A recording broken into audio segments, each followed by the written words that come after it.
Hi, I'm Jeff Ray, your host for Economic Outlook. Welcome to our program. We hope you enjoy the show. Please make plans each week to join us as we discuss the region's most important economic development initiatives with a panel of experts. She's a former Fortune 100 executive and veteran policy strategist on a national stage and was recently tapped to be the new president and CEO of the state's largest business advocacy organization. We're sitting down this week with Vanessa Green Cinders from the Indiana Chamber of Commerce, coming up on Economic Outlook.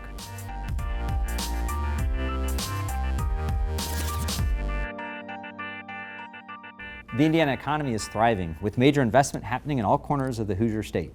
For 102 years, the Indiana Chamber of Commerce has been right in the middle of Indiana's growth, driving key policy issues that have helped separate Indiana from its peers and make the state more desirable for businesses and residents. We're sitting down today with the new head of the organization as we look ahead at what's next for the Indiana economy. Please join me in welcoming Vanessa Green Cinders, the President and CEO of the Indiana Chamber of Commerce. Vanessa, welcome. Great, thank you. Hey, thank you for being here. Great to have you, and congratulations on your new role with the Indiana Chamber. We thought, as the leader of the state's largest business organization, it'd be great to have you just to hop in your brain for a few minutes here and talk about what's going on in Indiana. So thank you for joining us today. So let's start. So somebody who's not familiar with Indiana Chamber of Commerce, tell us a little bit about the Chamber and what it does.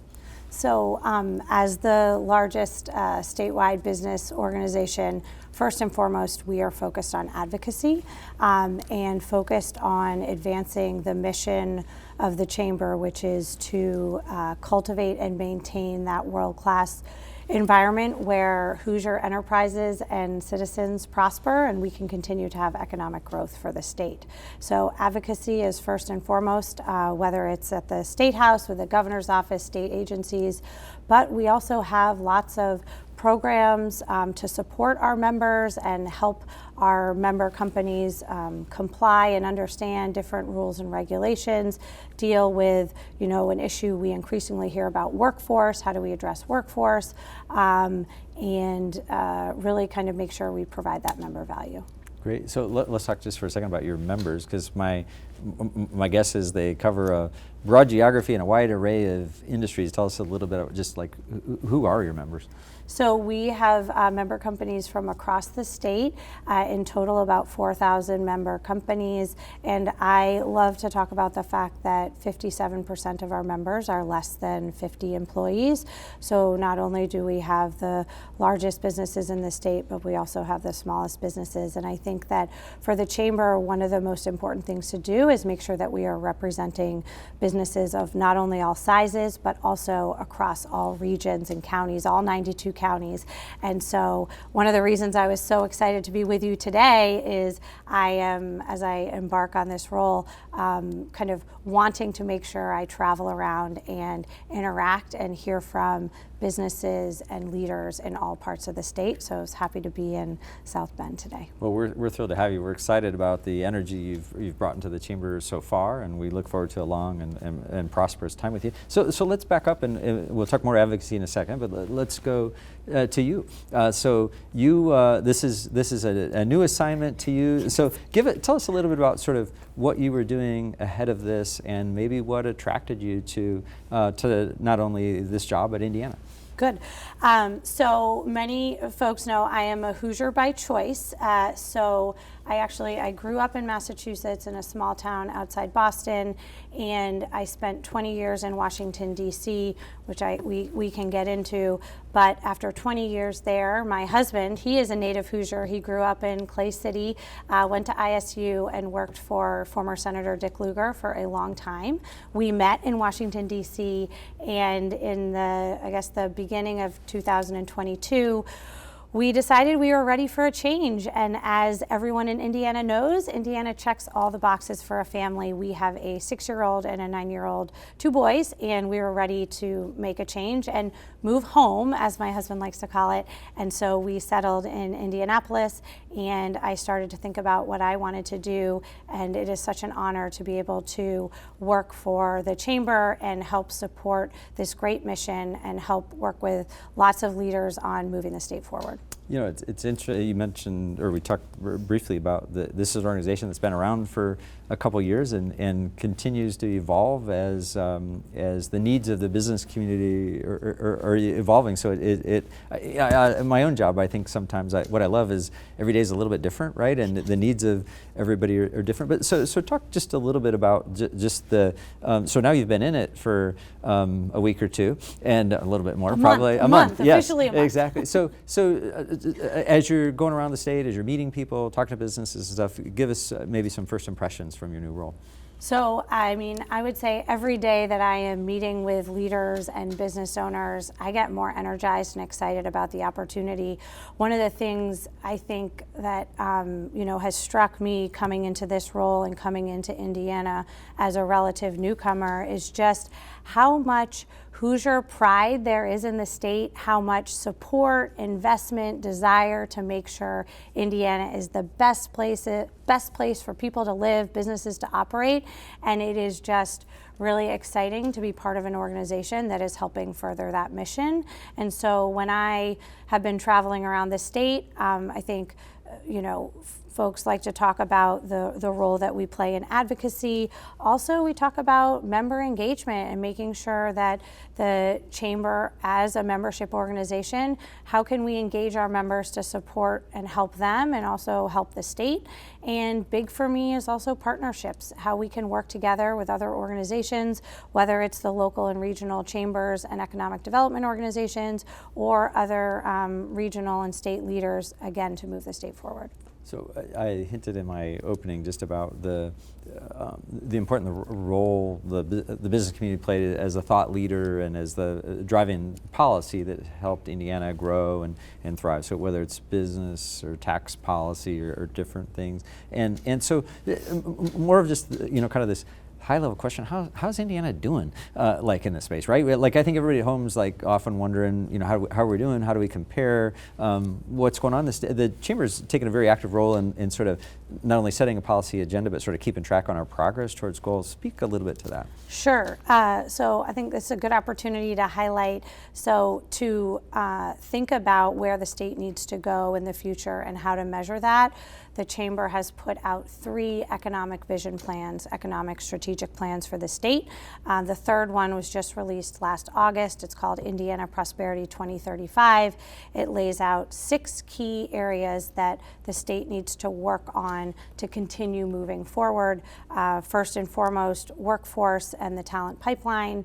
Right alongside that is K through 12 education, innovation and entrepreneurship, quality of place, health, and infrastructure and energy.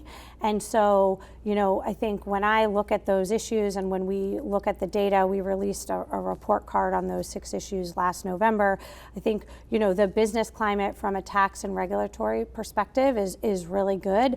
Businesses want to operate here. I think an area that is an opportunity for more focus is workforce and education, right? Making sure that we have the talent trained, how we're retaining talent, how we're educating our students to make sure that we can continue to grow in the way that we want to as a state. I love the future focus. I'm not meaning to be critical in the statement to lawmakers, but government, for example, sometimes is reactionary, right? They react to a problem that happened down the street, and some new law or policy happens because of that. In this case, it's a forward-thinking, future-focused. What are the policy agenda, or what are the goals that we should be tracking? And I think what we as a local community have appreciated is we set some local goals based on what you have done, and then how do we help you achieve those state goals? We set some local goals and stuff too. So talk about like how receptive folks are to when you set an agenda like that, you set some objectives. What's been the reaction as those things have happened? I mean, I think positive, and I would go back to, I think one of the great things about the Chamber, we just, as you mentioned, celebrated our 100-year anniversary. So we have staying power, and so we can advocate on policies that are in the best interest of the state when there are governor changes, when there are legislature changes. And I think that's part of our role to kind of keep moving the state forward from an economic policy perspective and being that policy thought leader. And, when we rolled out the plan, the latest vision plan in August, it included, stakeholders from across the state, business leaders, community leaders, economic development leaders were involved in the kind of putting together that plan, which we thought that was really important. And I would say going forward, I'm really looking forward to getting involved in the implementation of that plan and really working with local and state leaders on each issue area to define what is our biggest priority in this pillar and how are we going to go achieve it? Because I also think that we are in a constantly changing environment. The world is dynamic. We are facing new challenges every day. So even something that we wrote last August, like we might have to evolve it a little bit to meet the needs for the state. And I think that that's an opportunity for us as leaders, with the chamber playing hopefully a convening role, to work together to figure that out and then implement it. Yeah, no, I love the work that's happened in that space, and I am impressed by how many people have embraced it as an important roadmap, and especially the measure people. Over the last couple of years, I think as a state we've gotten a lot better about measuring kind of our success or progress towards some of those things. So let's talk though about, as you're focusing on things like that. Obviously, there are about 9 gazillion issues that could be issues that you could focus on. Everyone could be a business issue, or so. How do you sort of keep it somewhat laser focused to the things that you can influence? So look, I think that is a constantly evolving thing, but first and foremost, like you really, as you say, you really do have to think about prioritization and where and how you are going to maximize your impact and use your political capital, and listen to our members and to the business community and what this data and these reports say about what we need to do to move the state forward. So I think it's lots of those inputs, and for example, we did a member survey at the beginning of January when I took over and asked what is the biggest issue facing your business that you want us working on from an advocacy perspective. And yet again, workforce and talent training was top, with education and then healthcare kind of 2 and 3. And so constantly also checking in with your members and hearing what issues they care about is important. And to follow that example to completion, for the 2024 legislative session, our top priorities are all workforce and education related. There's legislation moving in the State House related to career readiness and kind of some further tweaks to some legislation that passed last year. There's lots of efforts around childcare and making sure that we have supply of childcare facilities and workers. And again, that relates to workforce, and then also thinking about how we improve reading and elementary educational attainment. And those are issues that the chamber, through our economic vision plan, has called out. And so we're going to prioritize those with our work with the legislature and try to move those forward, working with the governor and the legislative leaders. While of course you got to balance that with we want to make sure that business climate is there for businesses, and so obviously we'll continue to engage on tax or regulatory issues or other things as they come up. Great. I'm with Vanessa Green Cinders, the President and CEO of the Indiana Chamber of Commerce. Vanessa, we're going to take a quick break here in the studio. I'm going to go out to the field. George Lepiniotis, my co-host, is out there. George, let me toss it to you. Thanks, Jeff. I'm downtown Goshen at the Goshen Chamber of Commerce, and I'm joined today by Nick Kiefer, CEO and President of the Goshen Chamber of Commerce. Nick, thanks for being here. Hey, thanks for having us. Nick, before we start the interview and talk about some of the substantive, awesome stuff going on economically here in Goshen, I did want to mention that you and I are a bit of a brotherhood. Sure. We are, in fact, compatriots and we both do similar to what Jeff Ray does. I do it on the TV show, but you do it in. I try to be like Jeff as much as I can. That's right. He does great work over in South Bend, and we try to help along. I do the same. So we are the Jeff Ray brothers. Yep. So as we talk about Goshen, getting serious here, tell us a little bit about Goshen and the amazing strides it made for some of our viewers that maybe haven't been here in a while. Yeah. Come on in. Yeah. As I drove in today, the downtown is amazing. It's like a blast from the past. There's a shoe store. There's boutiques, clothing boutiques, things that we have long since thought were dead. Yeah, no, it's a great shopping experience in downtown Goshen. We're bookend in town by two superstores, but our downtown is full of just unique shops that you can come and spend a day walking around to. Been a long process. We had people that really put their sweat equity into the buildings, and then businesses came, and it's just been a great 20-year ride. Let's talk about the Chamber and those types of successes. What is the Chamber's role in your view in a local community, and how does a Chamber help a community's economy grow? So we do a lot of things, right? We're kind of a chameleon organization, but overall, we're supposed to be a resource for business. So if any business or anyone wanting to start a business needs something, it's our job to connect them to the right people to help them grow. Okay. And so those connections are important because a lot of times people that are starting a business or even established businesses don't know where to turn next. Right. And that's what we're here for.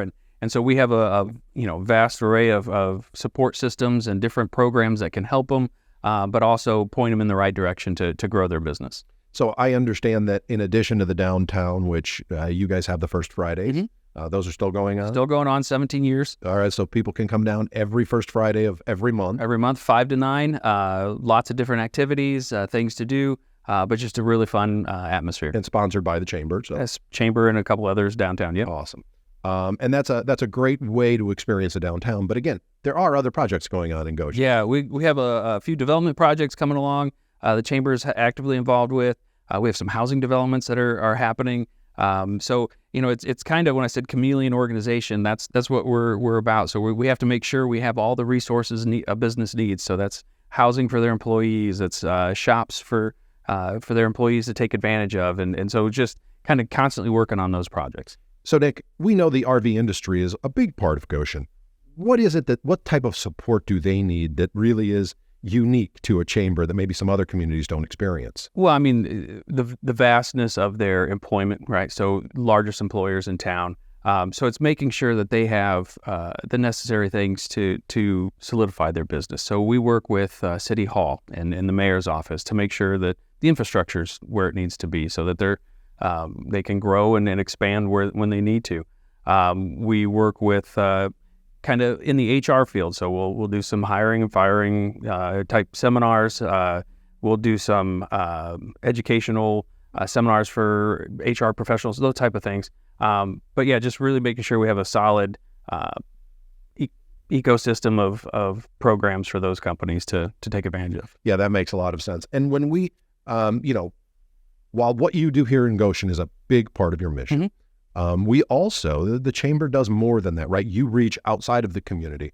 And that is actually part of the focus of our show. I know we've got some state representatives, Chamber of Commerce for the state of Indiana. Right. How do you interact with those folks and different other municipalities and state level organizations to help Goshen? Yeah, we talked about working with Jeff, in South Bend. So regionally, we work together as chambers. There's 15 of us that get together quarterly and talk about regional issues that are facing business community. But then we reach down to the state and Vanessa and what she's doing at the state chamber, and just pull their resources. They have tremendous wealth of knowledge in the policy side of things. So getting that information of what can impact a business and how we need to get that information and educate our members and our businesses and in our communities out. So it's a natural communication line. We just spent a couple days down at their office getting updated and briefed on some issues, but that's just kind of how everything works together. We're constantly in communication through that. And in addition to learning and knowledge that they pass along, are there resources? Are you an advocate at the state level for potentially getting resources to help build Goshen's economy and take it to the next level? Absolutely. You have, Ready 2.0. There's a bunch of different opportunities for communities to take advantage of. So myself, Jeff, or other chamber directors in the region will be down there testifying on behalf or advocating for those resources to come to our communities. That's great. As you look to the future with Goshen, where do you see it going? Where do you see the growth here? I think it's a bright future. We have, like I said, we have some developments coming online here this year for some growth, and there's a few more in the pipeline. So continued growth, I think, in our populations and our schools, and I just think we'll continue to grow as a community. Well, great. Nick, thanks for being here today. Yep. Thank you for hosting us. Yep. It's a great place. As I said to you before we went on air, good luck with the incubator. We did a show on a few years ago, and I know it's been a a rough ride with COVID. Yep, but we're getting back to normal. That's I a good thing. appreciate it. Jeff, back to you in the studio, where I'm sure you're going to talk more about from your own personal experience as well as your guests on the important role the Chamber plays both locally and at the state level to help our economy grow. George, thank you. Appreciate the inside look there. Always good to see you there. Vanessa, we're back in the studio here. Vanessa Green Cinders, the President and CEO, Indiana Chamber of Commerce. Vanessa, we're so grateful for your time today. You touched briefly, but I just want to maybe help give people some additional perspective on legislators. So we're in the middle of the Indiana General Assembly, their short session. You and your team are a very active presence there. Just talk to us a little bit about nuts and bolts, how you go about, in addition to priorities and sharing priorities, but just the day-to-day managing the 700 or 800 bills that come across your desk.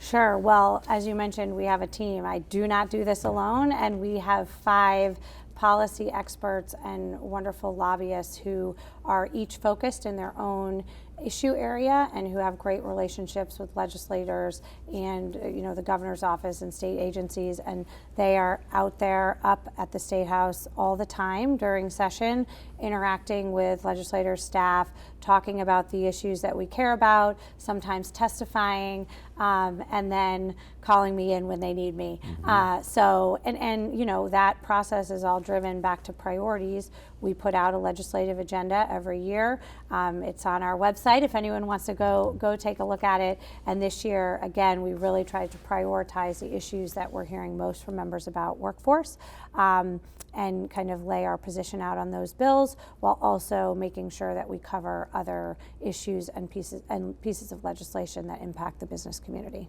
So it's an all hands on deck approach. I love it, and I love how forward thinking you are sometimes too. I know as we've even been talking today, you already in your head are thinking about next year too, which is still a few months away, but in the midst of, we sort of know what's advancing this session, and next year the budget session gives a chance to advance a few more things. So let's zero in on just education and workforce first. Obviously, chief concern of business community, they all want to know where they can find their people and will they have the training they need. These are hard things to move too sometimes, right? So give us a feel for just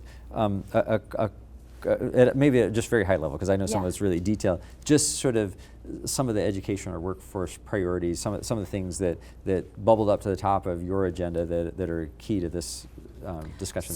So for example, there's legislation dealing with career readiness and skills-based learning for students and how to train and prepare students for jobs. And I think our perspective is always wanting to think about the employer voice and how best to engage employers in those conversations and make sure that the employer perspective is heard and part of those legislative discussions, so that whatever piece of legislation comes out is workable for the employer and actually achieves what I think we all want, which is a workforce that is skilled and trained in the competencies and areas that the employer needs to produce the good or service to then contribute to the economic growth and vitality of the region and the state.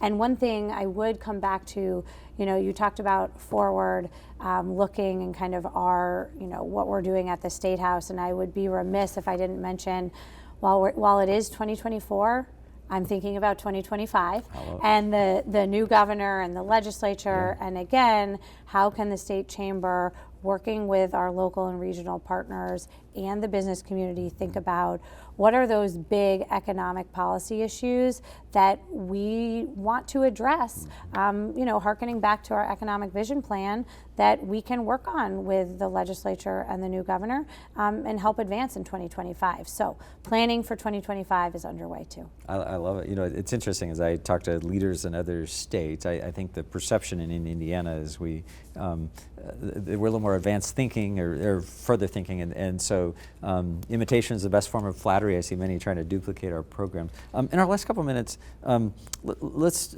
focus on this talent attraction piece, because this population growth growth and growing Indiana is important. We thank you for the 4 that you've brought back to Indiana. We'll put that on our tally list. But just talk about that just generally, because we're trying to keep young people here. We're trying to get people to come back. We're trying to get them to understand the opportunities that exist in our companies. Just spend a minute talking about the talent attraction sure. piece. So, back to our economic vision plan, one of those key pillars is quality of place. And I think that's, on some level speaks to talent attraction. How are we, through Ready grants or other economic development initiatives, kind of creating those communities that attract and retain the talent that we want in the place that we want it. So, that is an area that we will continue to be involved in. And again, I think another area of partnership and collaboration. Great, and about a minute or so left. So what are you most excited about? What's you've been here, I know, a short period of time, and you're excited about a lot of things, but what should our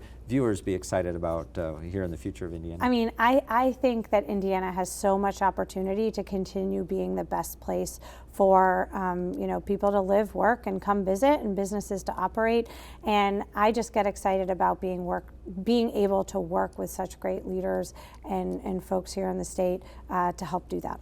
I just think I'm envious of your job and this getting to go around the state and see all the neat things that are happening in Indiana and all the great businesses that are helping drive that economy. I'm ready to learn. I love and it. Listen. So sound good. Vanessa Green Cinders, she is the President and CEO of Indiana Chamber of Commerce. Vanessa, thank you so much. We're grateful to have you here, and we'll look forward to having you back in the future. Great. Look forward to it. That's it for our show today. On behalf of the entire team here at PBS Michiana WNIT, thank you for watching or listening to our podcast. To watch this episode again or any of our past episodes, you can find Economic Outlook at WNIT.org or find our podcast on most major podcast platforms. We also encourage you to like us on Facebook or follow us on X. I'm Jeff Ray. I'll see you next time.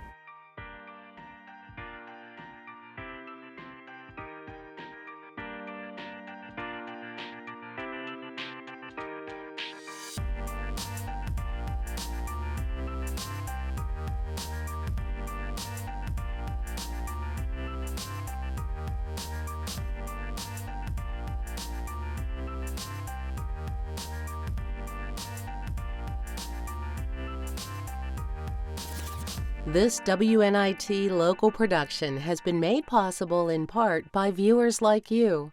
Thank you.